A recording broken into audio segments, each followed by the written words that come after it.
Hmm.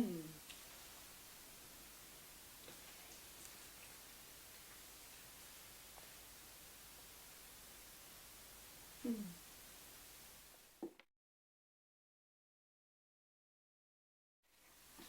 So, hello, Vitor. Thank you. Hi there. Hello. So tell us a bit more about how this idea came to be. How did you think of an invasion of the Earthmen? Where did this concept come from? Well, actually, if we go back in time, the first origin is straight away a meditation I was doing quite a few years ago. And it was a special moment of inner focusing. And, well, I can confess that I had this sort of impression that I was really in touch with an alien from a faraway land. And about 1 year later, I had this idea of writing my book. And at that time, the inspiration came extremely easily, as if the book was writing itself.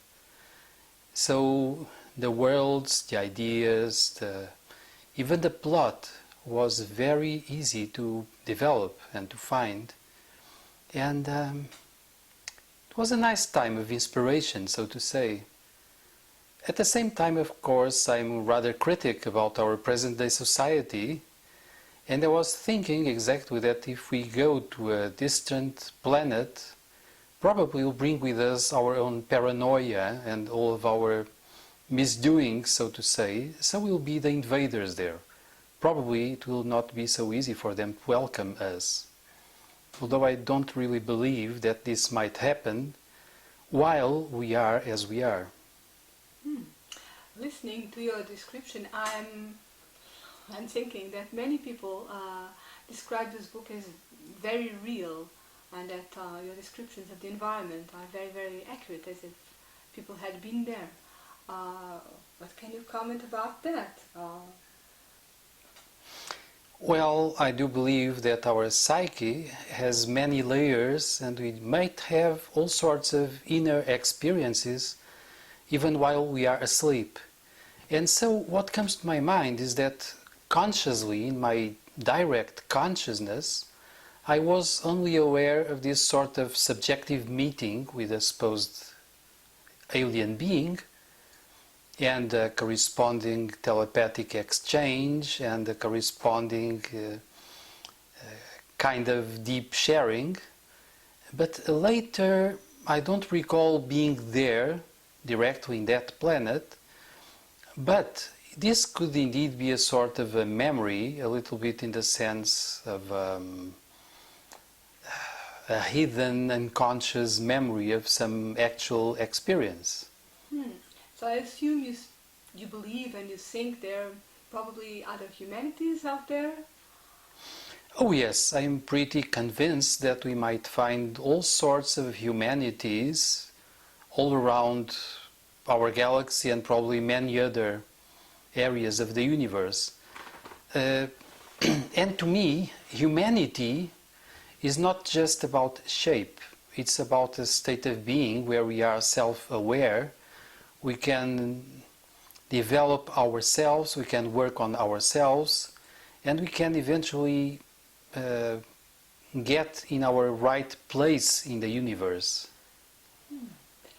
In that sense, is Ixnor an utopia? Is Ixnor a perfect Earth, a future Earth? What do you think? Well, it's an utopia in a way. It's a pointer towards a possible future. I do believe that we might become like the Ixnorians of my book, The Invasion of the Earthmen, and at the same time I believe that we must become a little bit like the Ixnorians, because at this time in our planetary human evolution we are facing the possibility of extinction unless we develop to a different state and stage, and unless we can really manage our planet differently, we can develop a different relationship with all the other species of our planet and probably species from other worlds. although I don't quite believe they will directly contact us, and they will never give us their secrets very easily until we become different from the sort of intelligent monkeys that we are still. So I believe there are all sorts of humankinds, probably with different shapes, but sharing this self-awareness, although, as I say in my book, I believe we are still in a pre-cosmic state. So in the future, perhaps, when we get to a cosmic state of consciousness as a bunch of humans in the universe, we'll be able to collaborate at a cosmic level also with other civilizations, and we'll be really civilized. I don't believe we are until now. We are eventually able to get to that state, but for the time being we are just too dangerous to higher species. We are too self-centered. We are not really able to be a planetary species, able to deal with interplanetary relationships or cosmic relationships. But I am optimistic about it. I think we are getting there. That line of thought, what does this humanity need to evolve? Oh, I would say that the most important thing is consciousness expansion, but as you might understand, consciousness can be expanded towards several directions, in space, in time, in comprehension, and also it can expand in a way towards different quality layers. But to me, the most important area now to be attained by us as a human species is ethics. It's a different way of being in love with our planet, with other species, with each other, and it's a different state of consciousness where we are becoming a self-aware part of a much larger group of living beings. So we are getting towards a very large compassion, towards universal love, towards a sense of unity. In that sense, your book is also one of the distinctive traits of your book, is that it combines these two elements, the high-tech sci-fi element and the spiritual, ethical aspect also. Yes, that's part of the way I like to think. I like high-tech stuff, indeed. I like science fiction. It was one of my passions as an adolescent. I was very much into science fiction. Of course, I read many authors.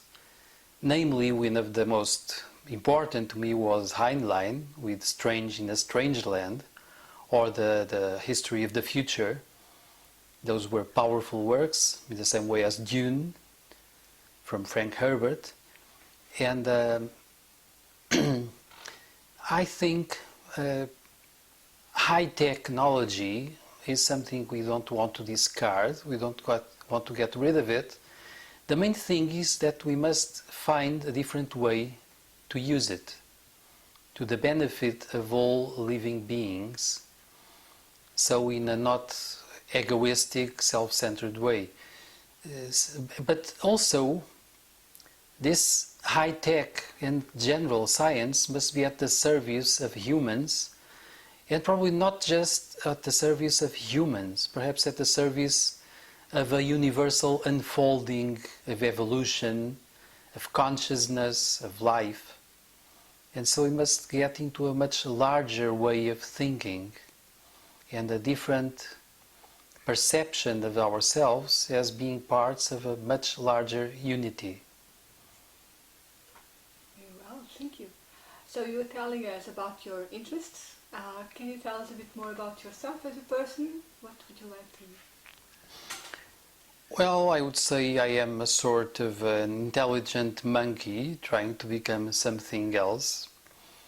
I'm trying to learn my way of being a human and collaborating with humanity, the one we know directly about, of course, perhaps other humanities, if I might, and I'm trying to find my way of being, so to say, in collaboration with the universe. And aside from that, yeah, I am a psychologist, I am a PhD in psychology, I'm a psychotherapist working with a transpersonal approach. I like hypnosis, meditation, regression therapy, all sorts of things like that. And I write a lot. You write a lot. And in different mood, where did you get inspiration for your characters of your book? Well, some of them just came to my mind as possible representatives of a more evolved humanity. Also, of course, they were inspired in some traditions around masters of wisdom that might be found in our planet even.